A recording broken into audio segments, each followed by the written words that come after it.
nosso encontro de hoje, terça-feira, o Evangelho, a palestra do Evangelho com o capítulo 20, a missão dos espíritas. Para essa noite, teremos um convidado muito especial, que é o seu Nélio. Boa noite, seu Nélio. Boa noite a todos que nos acompanham. Seja muito bem-vindo ao nosso programa. Que Deus te ilumine e os bons espíritos estejam contigo. Obrigado. O livro Fonte Viva, o item 26, Obreiro sem fé. E eu te mostrarei a minha fé pelas minhas obras. Tiago, capítulo 2, item 18. Em todos os lugares, vemos o obreiro sem fé, espalhando inquietação e desânimo. Devota-se a determinado empreendimento de caridade e abandona-o, de início, murmurando: para quê? O mundo não presta. Compromete-se em deveres comuns e, sem qualquer mostra de persistência, se faz demissionário de obrigações edificantes, alegando: não nasci para o servilismo desonroso. Aproxima-se da fé religiosa para desfrutar-lhe os benefícios. Entretanto, logo após, relega ao esquecimento, asseverando: tudo isso é mentira e complicação. Se convidado à posição de evidência, repete o velho estribilho: não mereço, sou indigno. Se trazido a testemunhos de humildade, afirma sob manifesta revolta: quem me ofende assim? E transita de situação em situação, entre a lamúria e a indisciplina, com largo tempo para sentir-se perseguido e desconsiderado. Em toda parte é o trabalhador que não termina o serviço, porque se responsabilizou, ou o aluno que estuda continuadamente sem jamais aprender a lição. Não te concentres na fé sem obras, que constituem embriaguez perigosa da alma, todavia, não te consagres à ação, sem fé no poder divino e em teu próprio esforço.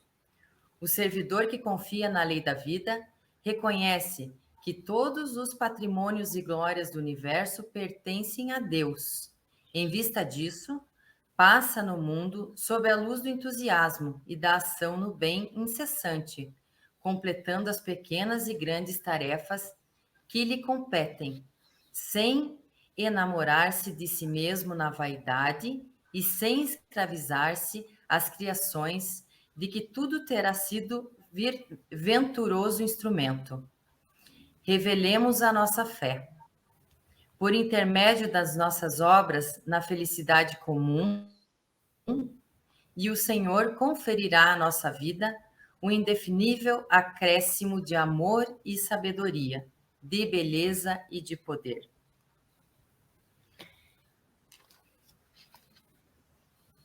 Peço a todos que fechem seus olhos,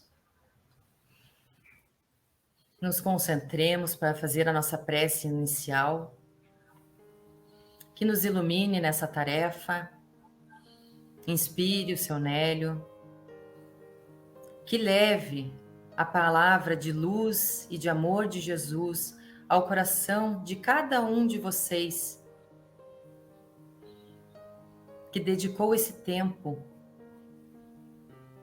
para ouvi-lo, que possamos ter discernimento para os fatos e empregá-los no caminho do bem, na caridade, na humildade e no nosso melhoramento espiritual. Que assim seja.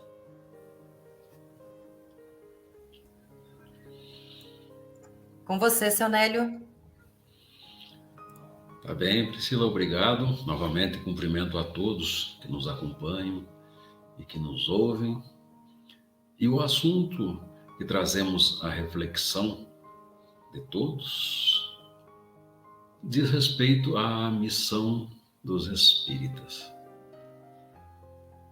E que para nos adentrarmos ao assunto, teríamos que fazer uma certa reflexão sobre de que estamos falando. Quando falamos dos espíritas, falamos das pessoas, dos seres que abraçam o espiritismo. E o espiritismo, como codificado por Kardec há mais de 160 anos, é tido como a expressão da comunicação com os espíritos superiores a respeito da verdadeira vida de nós, enquanto espíritos que hoje se albergam num corpo humano. Mas como nos diz o Livro dos Espíritos, no seu capítulo 1, que o espiritismo é a alavanca que Deus se utiliza para fazer com que a humanidade avance. O espiritismo é esta série de estímulos que nós temos que nos alimenta a fé e faz com que, humildemente, nos declaremos espíritas. O espiritismo, ele é ciência.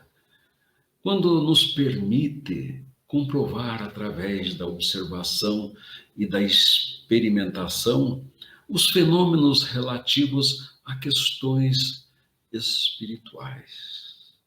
Nos enseja, então, esta oportunidade de comprovação. Mas também se apresenta como uma religião quando nos liga a Deus, quando nos remete a esta divindade, nos dizendo desta filiação comum que temos todos a uma entidade única, a inteligência suprema e causa primária de todas as coisas. Mas também nos apresenta uma filosofia que nos envolve, que nos conquista, porquanto nos remete à consideração de seres perenes, seres eternos, viajores nesta encarnação para as tarefas de engrandecimento espiritual. Esta filosofia, ela nos envolve e nós a ela nos entregamos. E quando assim o fazemos, nós nos arvoramos novamente, humildemente, na condição de espíritas.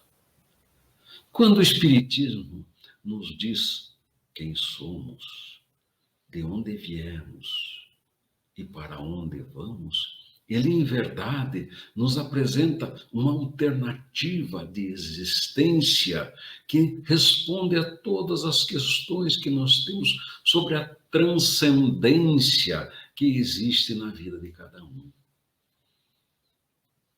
E quando nós, então, analisamos estes pilares do Espiritismo, quando consideramos a existência de um Deus único, de amor e de bondade, a expressão maior do bem, quando nós consideramos que existem outras moradas na casa do Pai, albergando estágios diferentes de espíritos que se acham em provações ou em gozos, quando pensamos também que existe a continuidade da vida e existe a possibilidade da comunicação com estes que continuam a vida, que somos nós, quando abandonamos o nosso corpo de carne, nós concordamos,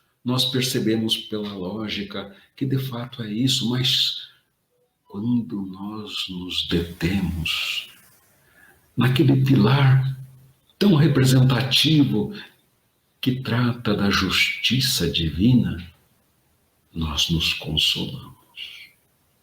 Porque aí nós percebemos que o que se nos ocorre nada mais é do que um desdobramento natural da nossa existência, e que tem uma razão de ser, e que nos remete, então, a condições particulares, de acordo com a nossa necessidade de evolução. E nos diz o Evangelho, segundo o Espiritismo, no seu capítulo 20, que trata exatamente do tema da missão dos espíritas, nos diz que a reencarnação, ela nos dá então esta sensação da continuidade sempre de uma tarefa que se interrompeu, mas que sempre se retoma. Quando nós somos chamados a prestar contas, note, termos do nosso evangelho, do nosso mandato terreno. Nós então nos colocamos à mercê desta doutrina, desta ciência, desta religião, desta filosofia que nos conquista. E a partir daí, então, nós percebemos que temos um papel a desempenhar.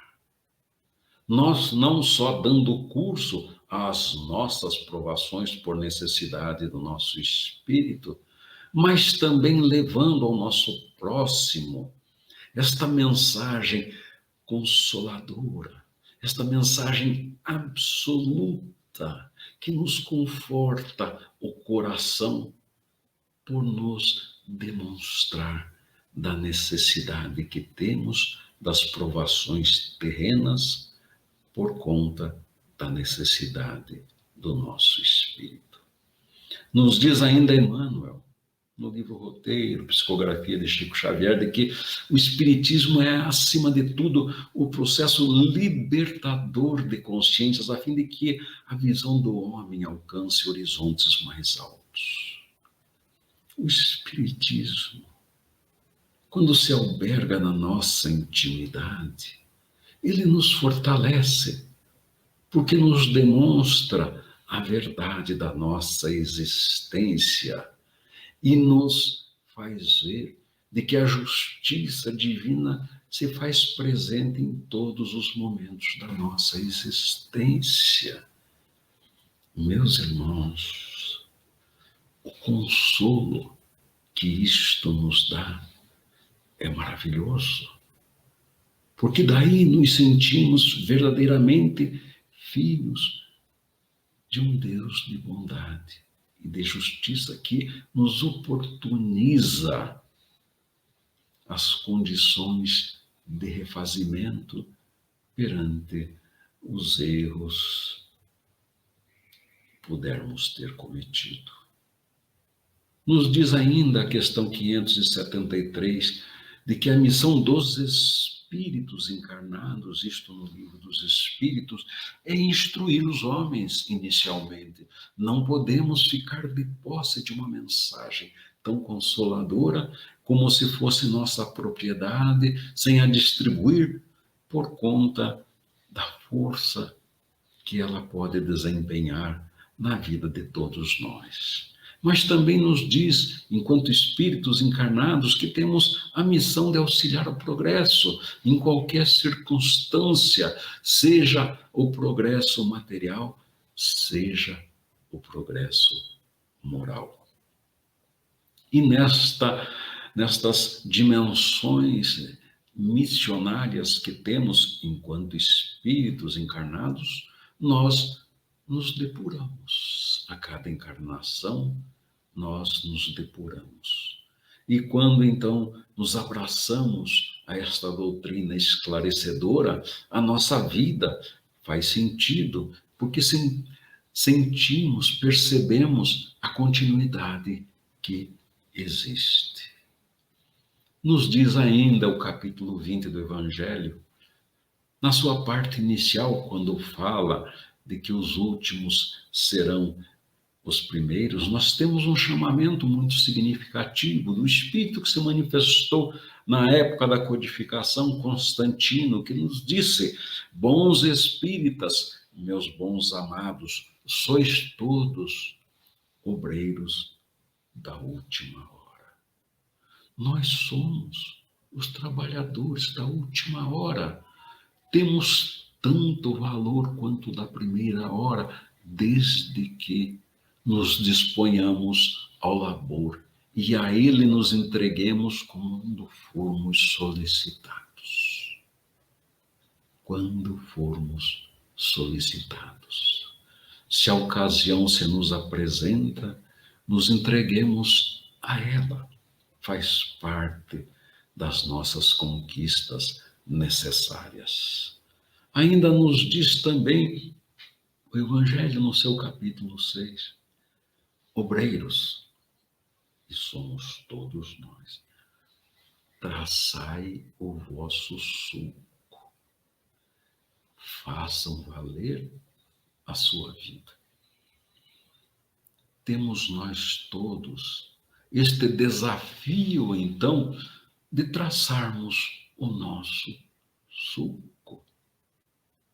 E até por um exercício de reflexão, imaginemos que olhamos para trás, tentando identificar o sulco que temos feito e que deve se projetar para o nosso futuro. Obreiros, traçai o vosso sulco, façam valer a sua vida. Significa que temos cada um de nós que avaliar o que temos feito com a nossa reencarnação, que não foi fortuita. Ela tem um propósito, ela tem um plano. O que temos feito? Temos falado de forma reiterada. Nós encarnamos pela necessidade do nosso espírito. Às vezes, nós esquecemos um pouco desta condição que foi absoluta para a nossa reencarnação, de certo, por nós muito querida e desejada. E nós começamos a privilegiar a nossa existência atual como se fosse um fim e não apenas um meio, que de fato o é. Assim, caros irmãos, nós abraçamos a doutrina, nós nos entregamos a ela nos conquista. E aí nós nos dizemos novamente, com humildade, sou espírita, sou espírita. E Kardec nos diz que o verdadeiro espírita é aquele que se esforça para o seu aprimoramento espiritual. Por isso que dissemos que acreditar na reencarnação, acreditar na pluralidade dos mundos habitados, acreditar na comunicação com os espíritos, nos é relativamente simples até, mas quando nós absorvemos a justiça divina na sua plenitude e a ela nos entregamos por absoluta que é, aí sim nós começamos a nos esforçar. E o livro dos espíritos, nos solicita sempre este esforço.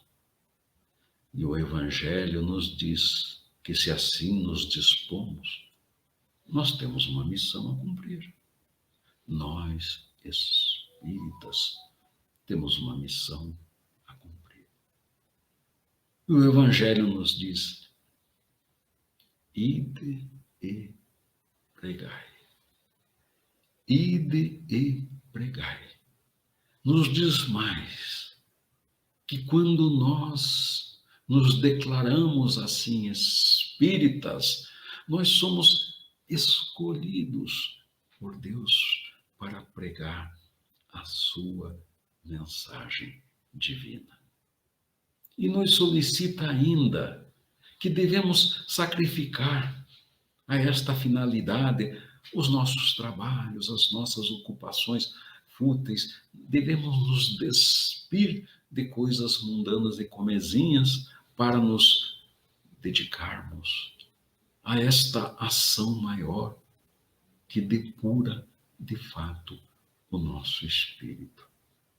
Obreiros, traçai o vosso suco. Façam com que valha a pena a sua existência.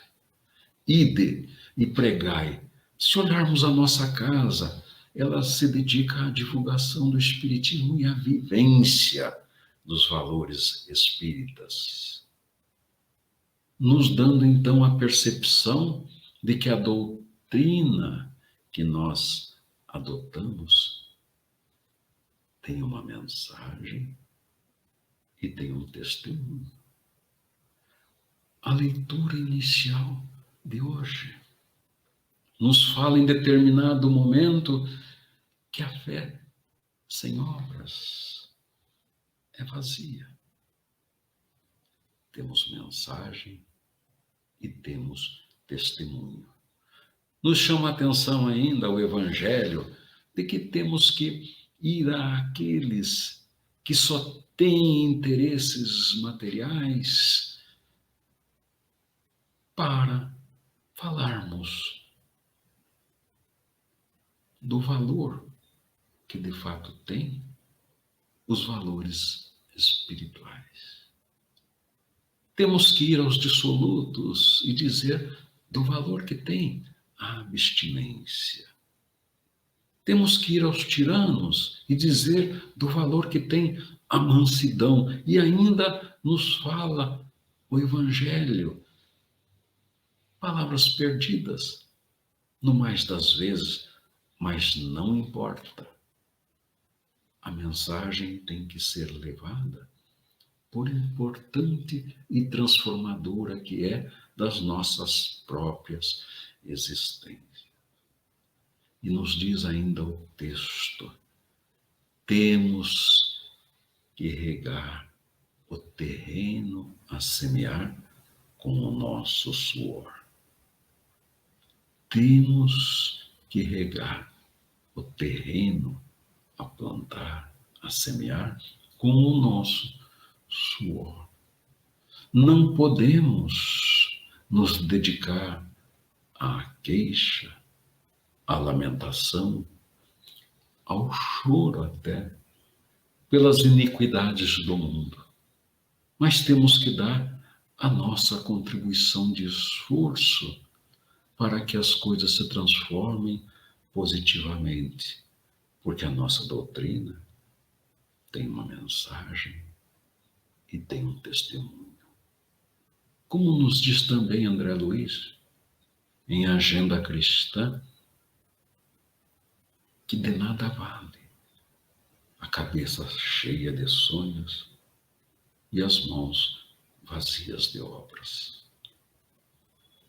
Também nos diz André Luiz, na mesma obra, que as lágrimas que possamos chorar não substituem o suor que devemos verter em prol do bem que podemos praticar.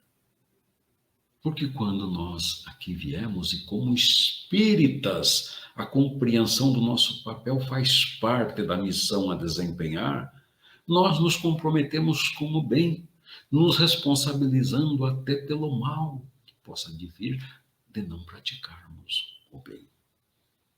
E a fé é o nosso diferencial, é o motor das nossas atitudes.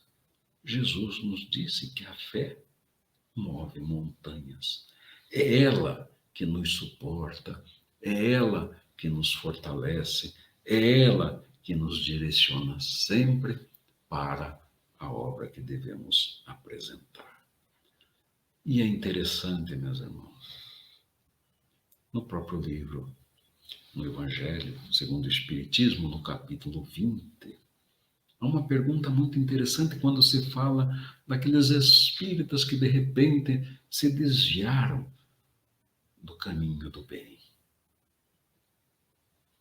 E a pergunta que se faz é que se entre os chamados ao Espiritismo, quais os sinais que são passíveis de serem reconhecidos naqueles que permaneceram no bom caminho? E a resposta é absoluta e nós a conhecemos.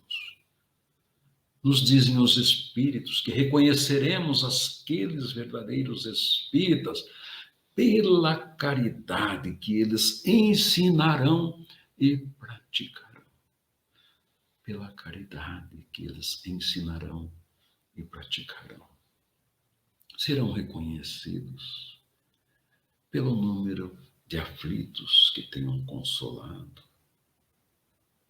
por quanto tenham auxiliado, lhes doando amor e solidariedade, pela abnegação que tenham apresentado perante o trato de todas as suas questões cotidianas, pelo seu desinteresse pessoal e pelo triunfo dos seus princípios. E é muito interessante a questão da caridade, porque nos diz ainda a Revista Espírita de dezembro de 1868 que a caridade é a alma do Espiritismo e nós somos representantes do Espiritismo enquanto espíritas. E a caridade, ainda nos diz a Revista Espírita, e nós sabemos disso, ela pode ser beneficente ou benevolente. A beneficente é fácil, é quando nós entregamos coisas materiais de que dispomos e às vezes até as que nos sobram. Mas existe a caridade benevolente, que é aquela que solicita da nossa intimidade a doação de coisas que nos são tão difíceis como o perdão, como a benevolência para com os outros, como a indulgência, reconhecendo que todos têm as suas limitações, as suas fraquezas e as suas provações. E quando assim nós exercitamos a caridade, nós damos o testemunho da mensagem que dividimos. Ide e pregai. Serão reconhecidos os verdadeiros espíritas pelo exercício da caridade. Como nos diz Bezerra, nesta compreensão mais ampla da caridade, saibamos que quando tem tristeza, a caridade é o consolo. Quando tem ofensa, a caridade é a tolerância. Quando tem cólera, a caridade é a brandura. Quando tem ingratidão, a caridade é o esquecimento. E nos diz Bezerra, nesta mesma mensagem, que doemos amor a Deus, na pessoa do nosso próximo. E Deus nos doará amor pelo que fizemos ao nosso próximo. Nós não conseguimos fazer o bem se não for a alguém. Nós não conseguimos evoluir espiritualmente se não tem alguém que possa ter a caridade que devemos emprestar. Nos diz ainda o nosso patrono, uma página atribuída ao nosso patrono, é dando que se recebe. Se eu pretendo receber, a pergunta que se faz é o quanto que eu doei. Se isto não aconteceu, não é lícito esperar recebimento, porque receber é efeito, dar é causa. Espíritas, ide e pregai a mensagem consoladora do Espiritismo, sem proselitismo, mas dando a conhecer o consolo que ela nos propicia. Nós somos espíritas porque abraçamos o Espiritismo, que tem mensagem e requer testemunho. Lembremos novamente de André Luiz. Não adianta termos a cabeça cheia de sonhos e a mão vazia de obras. Para encerrarmos, me permitam a leitura de uma página de Maria Dolores, que fala da caridade e de caminho. E nos diz ela: alma querida, observa na terra que se aprimora, a vida fulge por fora nas trilhas da evolução. Em toda parte, no entanto, sob ruídos e disfarce, a dor é chaga a ocultar-se por dentro do coração. Nos diz ela: o ódio incendeia povos, a ambição ruge no excesso, desnorteando o progresso, a discórdia aflige o lar. As criaturas se apartam sob o medo que as domina, a treva espalha em surdina, a guerra ativa no ar. Mas, sobrestando o tumulto, reina a divina presença em Cristo. A luz se condensa e aponta o sol por vir. Quanto a nós outros obreiros de qualquer tempo e lugar, a ordem é trabalhar e o lema é sempre servir. Alma fraterna, sigamos. A voz do céu nos confia a base do novo dia no campo renovador. Caridade, caridade, sem cansaço ou retrocesso. Eis o caminho de acesso ao reino do eterno. Espíritas, ide e pregai. Assim, encerramos a nossa breve exposição e eu convido a todos agora para que unamos os nossos corações, rogando a Deus a sua presença amiga em nossas vidas, nos fortalecendo o ânimo, nos esclarecendo as dúvidas e nos dando sempre o ensejo do testemunho da mensagem consoladora do nosso Evangelho. Pai de amor, se albergue em nosso coração, dando à nossa existência cada vez mais o sentido da existência eterna, que nos acena a felicidade plena a que todos nós aspiramos. Obrigado, Pai.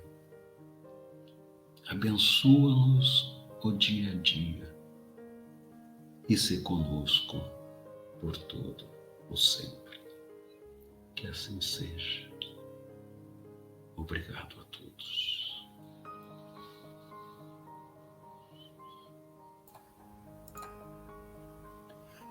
Que assim seja.